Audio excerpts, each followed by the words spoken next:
Mirëdita. Si që jeni informuar, mbrëm u kompletua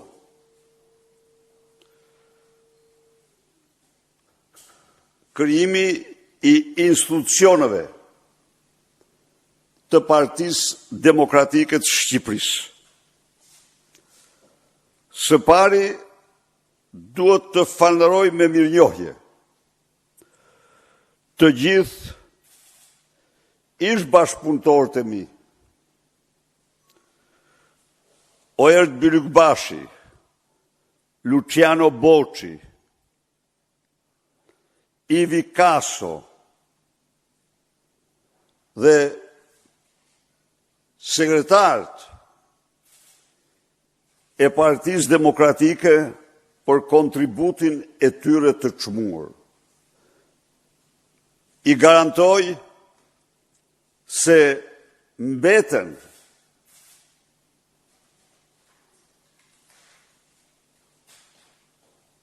i vendosur për të vazhduar bashkëpunimin e gjithanshëm me ta.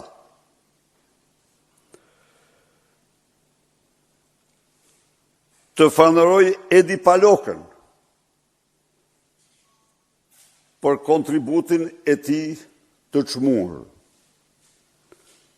Dhe secilin prej atyre që kontriboj në 4 vitet e shkuara. Dua të uroj nga zemra ata që u zgjodhen në votën e lirë të Këshillit Kombëtar të Partisë Demokratike. Shqiptarët kanë pa dhe shohin një forcë politike që ka vendosur votën e lirë të saj në themel të ndërtimit dhe të funksionimit. Të uroj nga zemra Belin Kliçin, Nikola Kedhin, Erisa Bajazitin, të zgjedhur nën kryetar, për herë të parë të zgjedhur nën kryetar të Partisë Demokratike, personalitete të cilat përfaqësojnë shtresa dhe grupe të mëdha të shoqërisë shqiptare të papërfaqësuara më parë në kryesi. Të uroj sekretarit përgjithshëm, Flamur Noka, rizgjedhjen me votën e Këshillit Kombëtar të Partisë Demokratike në postin e lartë që mban. Klevis Balliut, zgjedhjen sekretar organizativ. Andi Mustafa, zgjedhjen si sekretar për menaxhimin e burimeve njerëzore.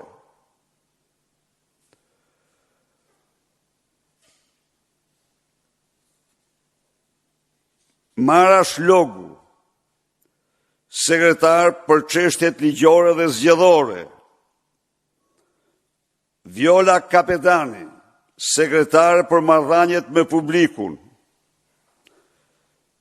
Eva Metaj, sekretare për organizatat partnere dhe shoqërinë civile.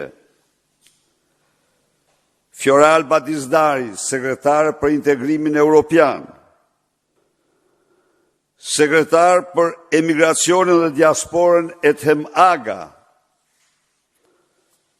Sekretar për digitalizimin e Partisë Demokratike Etjon Kapedani, sekretar për infrastrukturën dhe territorin Gentian Kaprata, sekretare për çështjet pronave dhe luftën kundër korrupsionit Endira Bushati, sekretar për të drejtat e njeriut Franz Nuri, sekretar për të përndjekurit politik Shkelqim Lepenica, sekretar për pushtetin lokal Ylli Aslani, sekretar për aksionin qytetar Erges Eskiu,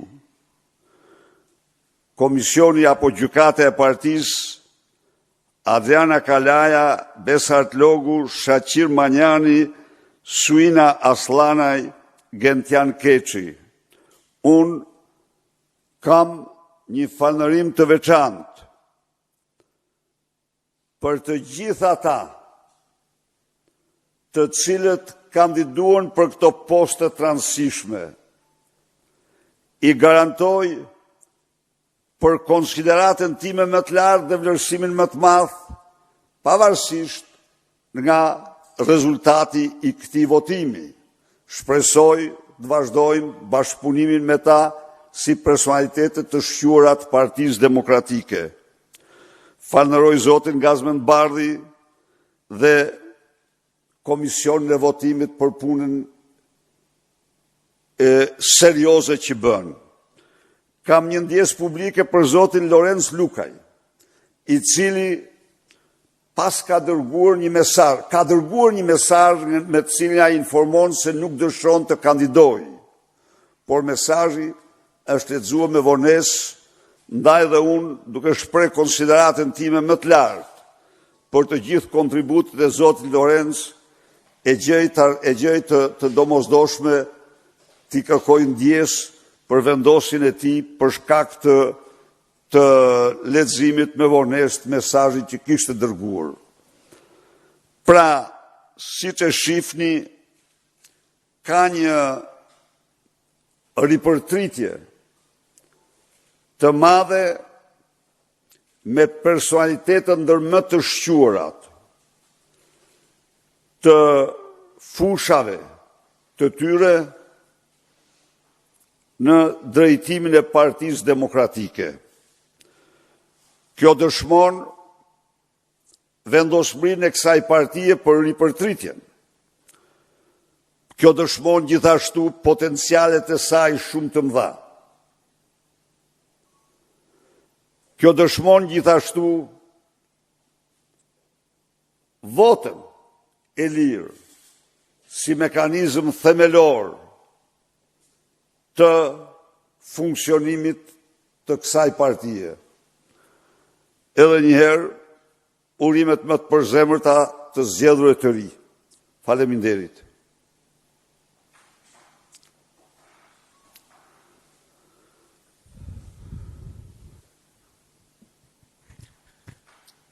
Zoti Berisha, Klajdi Bodlli, Syri Televizion.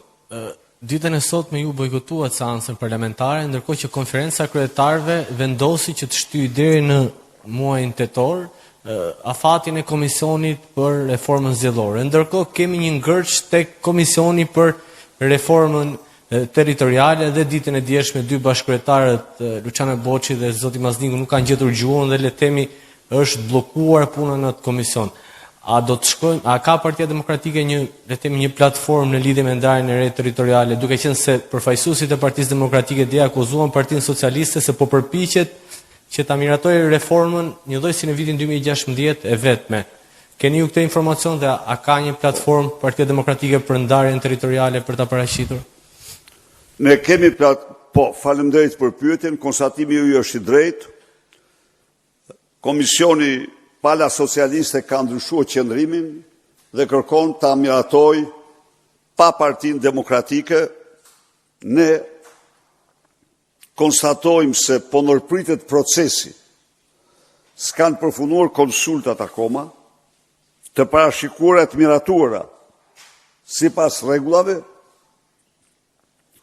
Zoti Boçi ka bërë një punë të shkëlqyer, serioze, dhe sa po Zoti Boçi kërkoi atë që ne kemi patur kusht që në fillim, që ky komision i reformës territoriale të asistohet nga Kongresi i Autoriteteve Lokale dhe Rajonale të Këshillit të Europës, që është dhe institucioni me ekspertizën më të madhe në këtë fushë. Dhe unë me këtë rast duhet të falënderoj edhe qeverinë e Konfederatës Zviceriane, ambasadën e Zvicrës në Tiranë, por edhe përfaqësinë e Bashkimit Evropian për interesin e tyre dhe mbështetjen e tyre direkte të kësaj reforme. Tani, pa pritmas, aty ndryshojnë gjërat, socialistët Edi Rama duket se urdhron komisionin që të shkojnë në mënyrë të njëanshme. Ne sigurisht që kemi platformën tonë, por ne e besuam dhe e vlerësuam që të kemi një ndërmjet një të urtë, një këshilltar të mençur që ka të gjithë ekspertizën europiane të reformave territoriale për të bërë më të mirën. Edi Rama, Partia Socialiste do të shkojë veças. Ajo është pastaj zgjidhja e tyre, jo e jona. Ne qëndrojmë kundër variantit paraqitur nga ata, kundër formës ekzistuese dhe do bëjmë gjithë përpjekjet tona për të kundërshtuar këtë reformë. Reformës zgjedhore është arritur le të themi një lloj dakordësie për shtyrjen e afatit të tij. Ndërkohë ju keni mbështetur kërkesat e protestës e të protestuesve, ku një ndër to është proporcional kombëtar me lista të hapura. A është diskutuar kjo në këtë komision dhe a ka Partia Socialiste le të themi vullnetin për ta pranuar këtë kërkesë dhe këtë propozim? Siç e dini, Edi Rama është i vendosur të mos pranoj asnjë kërkesë të protestës rinore qytetare. Ndërkohë, ne kemi mbështetur të gjitha kërkesat e tyre. Pra, këtu ka një dallim të madh midis nesh dhe atyre.